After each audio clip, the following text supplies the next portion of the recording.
partidei. Delgado acolo este, va fi corner, dragi ascultători.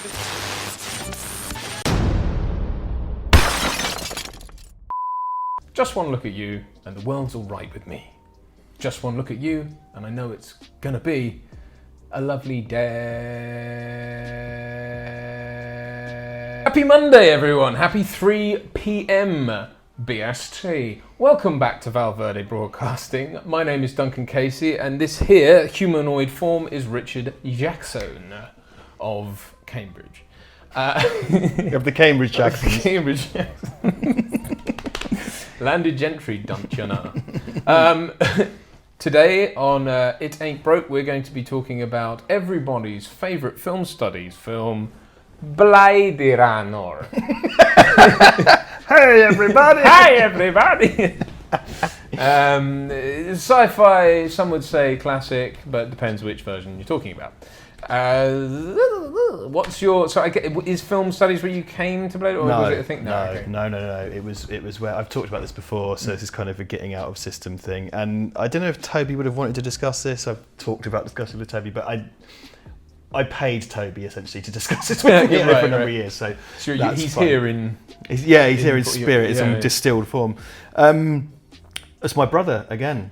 Bless him. He was very good at getting me onto this stuff. And my brother watched it, and then, you know, countless friends and stuff just exalted Blade Runner as this amazing thing, and it was alongside all the other kind of things of the kind of pantheon of sort of 80s genre sci-fi stuff. Right. Watched it on tape, watched it on DVD, was there for the various versions. I watched multiple documentaries on Channel 4 about it, and it never quite got me at home, you know what I mean? Never kind of got me in the right place. It's you know, I did end up getting into Philip K. Dick and reading his short stories and stuff, but not really off the back of Blade Runner. It's more off the back of other stuff, really. And Do Androids Dream of Electric Sheep, the novel I have read, which is it's a reasonably straightforward adaptation, particularly compared to other Philip K. Dick stuff, which normally tends to take these short stories of it as a jumping off point, such as Minority Report or Total Recall and so on. Yeah, that seems to be the way they work best. Cinematically. It seems to be, It seems to be sort of adaptations that take them and run. So this is, I'm going to say it out loud before I forget, this was adapted by David Bird Peoples and Hampton Fancher. There's also a Westwood video game of Blade Runner, which is currently getting a fan-led kind of port, which is reputedly very good. My feelings on Blade Runner are that it mostly works as a kind of, it's got a lovely mood. It's a beautiful film to look at, it has a lovely mood, it very cleverly invokes a lot of different things. It never quite set my world on fire in a way. Some people just adore it, and I've never really got that. Yeah. I mean, for me, it's a film I've very much got to be in the mood to put it on, and I don't always survive to the end. Usually, I'm hammered by it because I have to say I'm the same. I mean, I came at it. It wasn't a film. It was the film that everyone talked about. It was, you know, like everyone sung its praises, and I. In hindsight, feel that a lot of them did it because it was seen to be the thing to do rather than actually understand that. You know what I mean? I do feel it's in that pantheon of things that you're supposed to like. Yeah. And I could feel the knives coming out as I say that, but it's one of these things. Wait till he says it, and then to the comments with our knives. Yeah, So I came to it much later on. I mean, I was in my early to mid 20s, I think, and I bought the Blu-ray because, again, it was like when I used to. This was back when sort of Blu-ray was a sort of new shiny thing, and I was walking around going, yeah, Blu-ray player. Yeah. And this is exactly the film you get on Blu-ray. Yeah. Tell every prick about it. I have it on Blu-ray. So, but you know, you go on like online and you go like top 10 Blu-ray, you know, to show off your home system or whatever. Yeah. This is always in there, and I got it, and that was how I first watched it. I'd never really watched up to that. I'd had people when I was younger. I remember when I was actually quite young, like I guess. I don't know, maybe 11, 12. I remember someone saying about how they thought I should watch it, and that they tried to ask their mum if we could watch it, and because it looked like, if you look at the box and you look at it looks like this cool sci-fi cop thing, almost in the mold of like RoboCop or something, and it's like, and it has a very clear aesthetic, but the film itself, like when I put it on, and don't get me wrong, it is immersive, and it's sort of like you almost like you need to like put on mood music and fucking. It's an immersive film. I think that's it has a mood. Yeah, it is, but because it is like immersing yourself in it, and I think it's because it's such a beautifully constructed world, and that music by Vangelis and everything, it really plays into this world, and it's a very rich kind of environment, and I do kind of feel like I'm being kind of lured into it. Yeah. But then the reality of watching it just isn't that interesting to me. I mean, we kind of looked at it from a kind of ontological perspective, and it's a very philosophical. So Roland Barthes, I think, was the main lens onto this, and his concept of his photo of his mother and stuff like that, because the concept of photos and images comes up repeatedly, and it's about the, Magritte, this is not a pipe, and this is what Roland Barthes was saying. It's like if you show someone a photograph of their mum, they will say that's my mum. It's not your mum, it's a photograph. Right. And that is something that the reproduction of images is very key to this, and I really appreciate that, because it really expands upon Philip K. Dick's themes, because Philip K. Dick is all about the representation of identity, reality, and perception, and how it's altered. And this is about the implantation of memories, as is Total Recall / Remember It For Your Wholesale. So it's a kind of, on a philosophical level, it's about what is real, and the whole concept that is Deckard a Blade Runner, a replicant or not, is really key, because then everything doesn't exist. And his whole thing is that he's kind of interrogating Sean Young's character over that, and it turns out maybe he's in the same position, because she's really disturbed by the concept that the memories of her childhood and stuff are false, they're not real. Yeah. And that's the whole thing. Once the concept of falsehood of memories exists, I mean, you could have just winked into it. I could have cloned you this morning and you would never know. Yeah, as soon as that exists in your world, your whole existence is called into question. That was a very pretentious way of saying it's not that I don't understand it. Yeah. It's what well, at least that's the kind of film study, and like I've said many times, like film studies courses, fucking Jesus Christ, if they were married to a film, it's Blade Runner. So we kind of studied it endlessly, which a film that I wasn't as enamoured with as everyone else to begin with, being kind of forced to write about and view it repeatedly, did not help.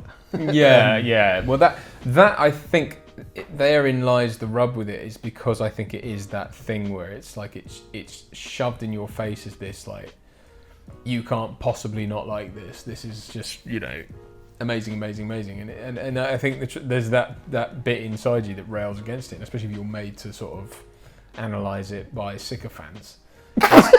Well, because hi Toby. But sycophant isn't necessarily a bad term, but it's just I mean like if someone is, I suppose it is. Acolytes, I suppose. Yes. Sorry. I mean that's still quite unflattering. But let's just roll with it. Sorry, Tim. But I'm talking more about my experience of it, which is generally the more vapid, less educated, simply bandwagon jumping kind of, this is amazing, it's so good. And it's like, when did you watch it? Let's start there. And what is it you like about it? Because it's like, just look at the visuals, amazing. It's like, yeah. And they are, it's when but it's almost like a sort of, it's a concept art brought to life. It's an immersive world, but I find it, as far as the narrative goes, and this is something we talked about with Scott before, it's like I find it the storytelling in it is, then the pacing is, don't get me wrong, I don't want Transformers levels of shit going on in it. I understand it's long and ponderous and that's fine, but the mere fact that it had so many cuts that it doesn't seem to know what it's actually. I mean, that for me is a big tell. There's a big question as to like, if this was so perfect, why has it had to be amended so many times? Because this was a film that was hated by the critics and revived by a director's cut. Yeah. Which mainly removed the narration I appreciated that he was able to release one and just call it the final cut, and it was like, okay, good. And this box, I've got this because people are going to be like, why the fuck do you own it then? My brother upgraded to Blu-ray and just gave me that. Nice. So, and look, I have no problem with things being long and ponderous, and I preferred the sequel to this, which is going to piss a lot of people off. But that was fucking slow and ponderous. But I really liked it. I found it way more mysterious, and I found it way more compelling. And it made a lot of the right noises. I really, really liked it. And I'm not going to take any kind of deep dive on that. I sat in the cinema and look, you know, I might be having my cake and eating it here, but sometimes it works, sometimes it doesn't. I sat and immersed myself in that world, and I got more involved with the characters and the situation, and because, you know, they're both sci-fi police procedural. You know, that's the... Yeah, I think the difference with and I don't know if it's just because filmmaking has moved on now, and audiences are different and everything like that, but what I appreciated about the sequel was it resisted the temptation to sort of just remake things because it was a filmmaker who loved the original and was like getting to do it himself. Like it felt like a considered sequel. But it just felt like the pacing was, I could understand a bit more of what was going on. I wasn't sort of being force-fed, you know, imagery. I mean, don't get me wrong, like it is there to be unpacked and it is there to be enjoyed on multiple levels and it is there to be sort of pondered over. But as a film, just to chuck on, I can't, it's like watching a fucking essay. In a way, you know, I mean, it is not, and that's me being. Yeah, no. I get that though. I do get that, and I think it's irritatingly exalted as this thing you have to watch and like, or you're wrong. Yeah, you know, and that annoys me. And you know, I've said this many times, and I think we largely agree on it. Like Ridley Scott is someone who's as good as a script. So, you know, visually and in terms of its filmmaking, it's exceptional. It's wonderful. It's got this very, again, engrossing, realistic world. It feels like, you know, could be a few years down the line, but it's also kind of absurd. There's tons of subtext in its visuals as well, because it's yet again the Americans being afraid of the Japanese is just totally in it. In terms of, and I talked about this a lot, and it's a very film studies thing to do, but it's very, very, very, very much about film noir. LA is the city of film noir. We've talked about this before. It has the trappings of film noir. It's a future that has a lot of aesthetic from the 1940s and 50s in terms of Rachel's hair, and you know, he's got the wacky detective jacket and stuff, and the smoking and the kind of street level stuff in the rain, and you know, but fused with this kind of Eastern flavour that kind of is born out of an American paranoia, and you know, and it occupies a place in time because of that. And that's lovely, but show me a painting of it then. Like, you know, that's the thing. I mean, it's the sum of, you know, it's not quite the sum of its parts, I suppose. There's this kind of idea. It's like, just because you're doing a clever thing doesn't mean it's going to be entertaining to watch. And I don't hate it. This is the thing about discussing things on the internet. It's like, if you're slightly disparaging of something, that means you hate it and you want it destroyed. And it's like, no, I'm not it's saying like when you give that, something 6 out of 10. People are like, oh my God. Like, and it's like, no, that's a good thing. Like, that's, if I gave it 3 out of 10, then I would be saying it's on the side of bad. Like, it's still above good. When I did a video with Toby, the thesis of which was, hey, maybe Star Wars is a bit played out. It's like, fuck you, fucking who do you think you are? And it's just like, no, that's not what I said. Like, people saw the title of that video, freaked out. And I don't want that here, because Blade Runner on so many levels is really, really great, but I just don't find it particularly joyful to watch. No, that's the thing for me. It's like, like I say, I have to be in the mood to put it on. When I put it on, I'm initially engrossed. Like I go, yeah. It's that shot of the pyramid and stuff at the top of the film, isn't it? And it's like, oh. Yeah, and I do get into it, and then you go through all the, you know, the tests and the police station, and I do, and you know, Harrison Ford and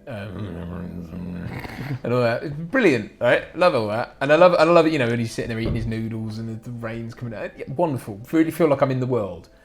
I don't feel like you know. I know he sort of tracks that. I start to. The trouble is, my concentration break happens probably right around the point when it shouldn't, and then it's like then suddenly he's chasing a snake lady down in a seafood raincoat, great, and then boiling eggs in a jar, and Daryl Hannah strangling someone with her thighs, lovely, and then the end Roy Batty, eyes and a thing, and then Roy Batty running around in his pants. The Eddie Izzard version. Yeah, and pants, and then rain, and then fuck. Tears of the rain. Tears of the rain. And then break finger, jam. But that is kind of how it goes, because I'll start to lose. I'll try. You know, I'll put my phone away. I won't. But I'll have a beer, or like he'll have a whiskey, so I'll fancy him. And then but I'm just not. It doesn't hold me plot-wise, but I still like it. I still want to. I have this thing about wanting to like it more than I do, and maybe that's where some of the sort of resentment comes from when it comes down to like, people go, well, you just don't get it. It's like, well, I can get it, but I do understand it's great. It just doesn't have that entertaining edge that I suppose I need from a film in order to. Yeah, I just don't think it. There's so much going on in it, but I've never found it particularly inspiring or thought-provoking, really, because there's a lot of stuff. Again, there's a lot of stuff about identity and perception, and I kind of really like big parts of it, like because it's all about things you perceive, and there's constant imagery of eyes and reflections and frames and reproduction of images, and the consistent motif of something being reproduced that isn't quite real. Because going back to Roland Barthes, right? He's not. What did I just say out loud? Going back to Roland Barthes, he's not a man. He's a photograph of a man. Much like Rachel, assuming he's a replicant. And how something is, it's not something. It's something else made to look like something, and you kind of take that extra step, sort of mentally, to justify that connection, and so on. And that's lovely. But then you just sort of go, well, I've got to watch this now. Well, that's it, isn't it? I mean, because we can pick apart all the bits that are great like that, like the whole thing about when he zooms into that photo to an impossible degree. And it enhances the mirror. Yeah. So that is the scene I was referring to just now. I didn't say that out loud, but that's what I had in my head. Right.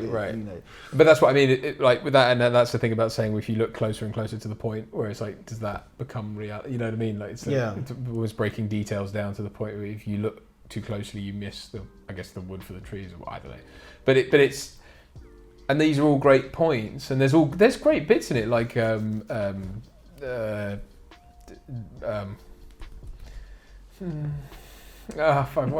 Batty. Rutger Hauer. Rutger Hauer, thank you. Who we once saw at a Comic-Con. He looked like dressed as someone's nan. He was wearing a lovely blouse. Yes, he was. But he's great. But and his performance is great, and it's like really, it is really good at the end. And when the tears in the rain thing and the fires off the shoulder of Orion, or whatever.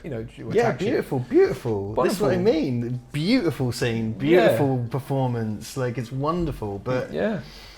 Is that in about 20 minutes? Say, all right. When does that scene happen? Exactly. It's like sort of like that's getting on for what, 3 hours in or something. You just kind of, and it's not doesn't feel like a conclusion. It doesn't feel like it just sort of ends.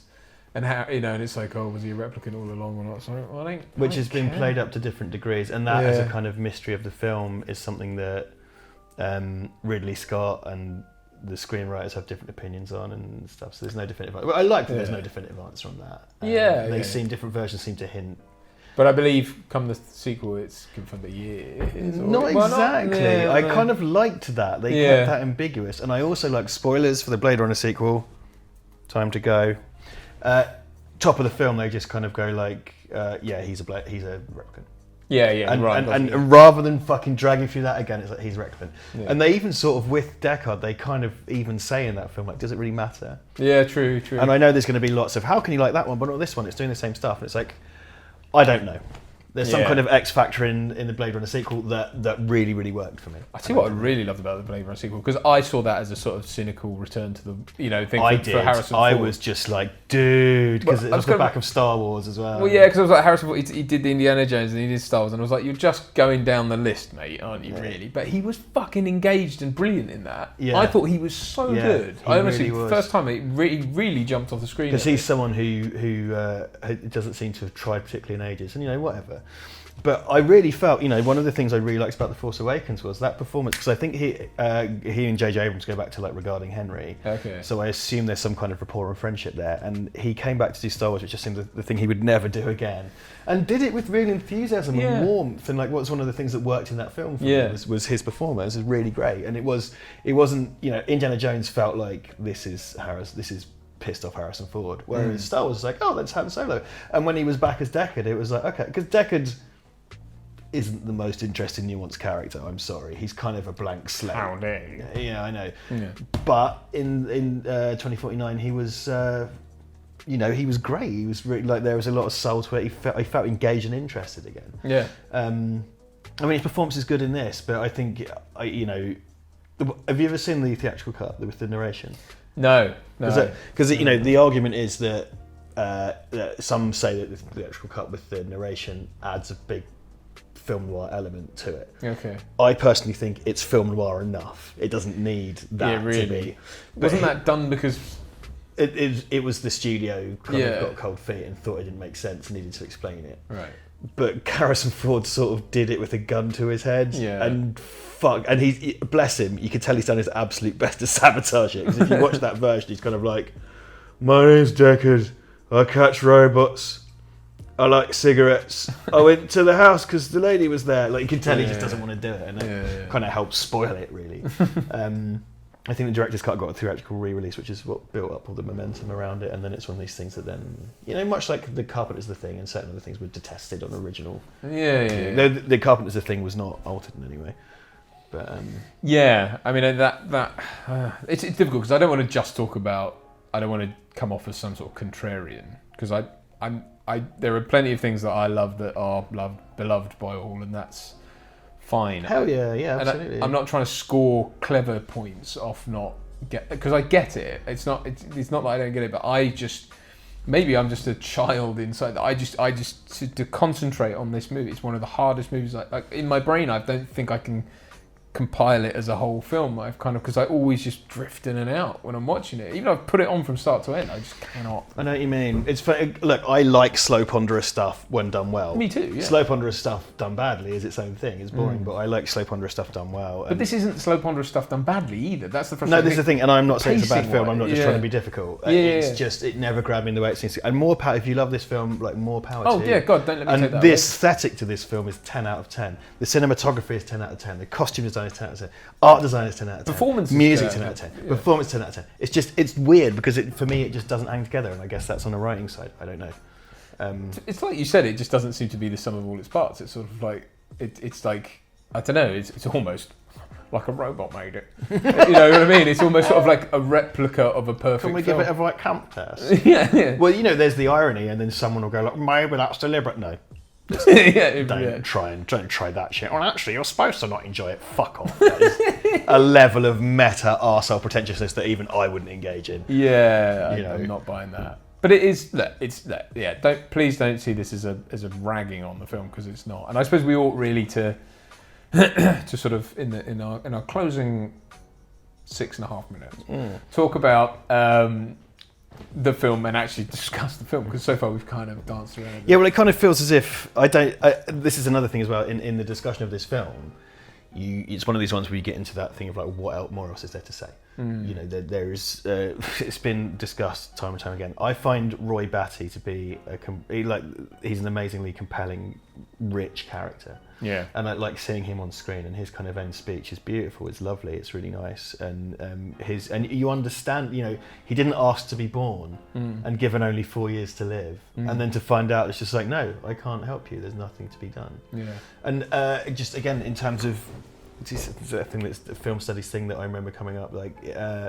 So Tyrell, is his father and stuff, and it's all about concepts of perception and imagery of eyes. What does he do when he doesn't give him what he wants? He destroys his eyes, and he wears those enormous glasses. Yeah. Also, my nana was Irish, and it's fucking Tyrrell, not Tyrell. Yeah. Probably, like a bunch of people probably do pronounce it Tyrell, but the Tyrrell Corporation. Yeah, exactly. Yeah, no, it's yeah. I mean, I think it's just so frustrating for me. It's sort of I don't know. Like I don't know what to. What's the plot? Anne Harrison Ford hunts down Anne Roy Batty. Yeah, well, the kind of specialist police detective in LA has to hunt down rogue androids, but upon doing so, he unravels a mystery. You say that to me, that conjures up, and especially with that world and that imagery, that conjures up this amazing. That sounds awesome. It's him running across rooftops with his gun. You know what I mean? Which sort of happens, but it's just does it? I know you're kind of craving a more action-based. I guess. I think you want. I think you want Paul Verhoeven's Blade Runner. Maybe. Which I would bloody watch. But I suppose Total Recall swap is... that with Total Recall, yeah. Total Recall is Paul Verhoeven's Blade Runner in a lot of ways. And again, it covers a lot of the same ground. It's about your own concept of memory and there's the whole existential vibe that comes out of Philip K. Dick stuff. Comes out of Philip K. Dick. Philip K. Dick. My Philip K. Dick. So it covers a lot of the same ground, and I've just never understood the exaltedness of this film. Right. And it's something that I could watch sections of. Yeah. You know, it's just so nicely mounted, and you know, Edward James Olmos is in there, and you know, you've got all these great performances, and its whole aesthetic. I just found the sequel worked a lot better for me. Doing kind of the same thing. Worked a lot better. I suppose you touched on something about it being the cruelty of giving something life. I suppose there's the human condition examined. One of our blackouts just fell down. Mr. Black, carry on. That, you know, therein lies, I suppose, the main. It's not the main thesis, but it's one of the main things about the film, which is that, you know, it's fine. You know, the final is Edward James almost saying that, you know, the final line of the film is saying "Shoot more last forever," but then again, who does or whatever, you know. And it's like, yeah. And then is that what we're saying? It's like, look, because we know. I mean, that's often a thing that's most explored, is the fact that we can cognise our own death, that we know it will happen. Is that, you know, that sort of offers a resolution to the film of like, is that how we survive? Is that how so it doesn't really matter if we're human or not. It's like, because it's very nice, and it's like, you know, no one lives forever, but who does? But to quote the off-maligned film Basketball, everybody has to die, Timmy. Yeah, but not this week. yeah. You know, so it's kind of like it's cold comfort, that. Yeah. And obviously the thing of the unicorn is that's in his dreams, so how can he know what's in his dreams unless they're implanted? So on. Yeah, I think God, last time I wrote about this, it was like, okay, you're writing about Blade Runner, and they said you have to choose which cut you're doing and tell us in the opening of your essay which cut you're doing.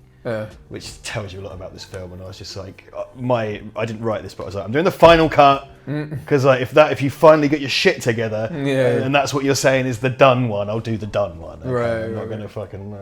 Has Harrison Ford said much about it? Doesn't. It's not something that really comes up. Obviously, I know he did the sequel when he was promoting that and stuff, but I don't know, like. He ain't much of a talker, that one. Well, the funny thing, he is someone who's just got that very dry wit. I think he's actually a very smart, funny person, but he plays up to stuff. Apparently smokes a ton of weed. I can well imagine, yeah. Can you imagine being with him? Really?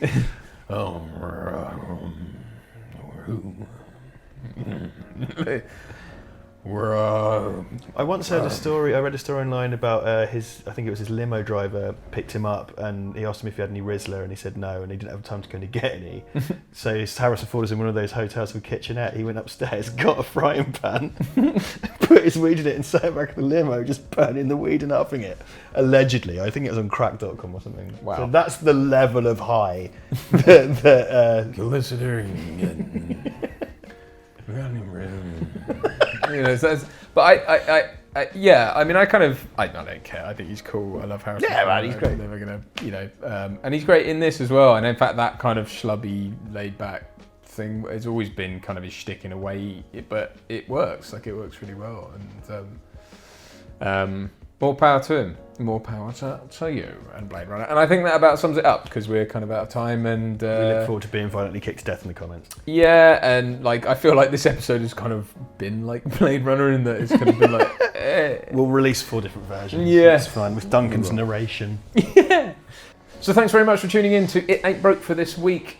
We are Verde Broadcasting. Please give us a like, comment, whatever you want. Add us to one of those lists that I don't really understand. And below in the description is links to all our cool stuff, like Redbubble, where you can buy mouse pads. And we've got an Amazon storefront, which, if you do any shopping on Amazon, if you just do it through that, really helps us out. And what else? Twitch we kind of use. Sometimes we do. We mirror YouTube gaming, but we do streams.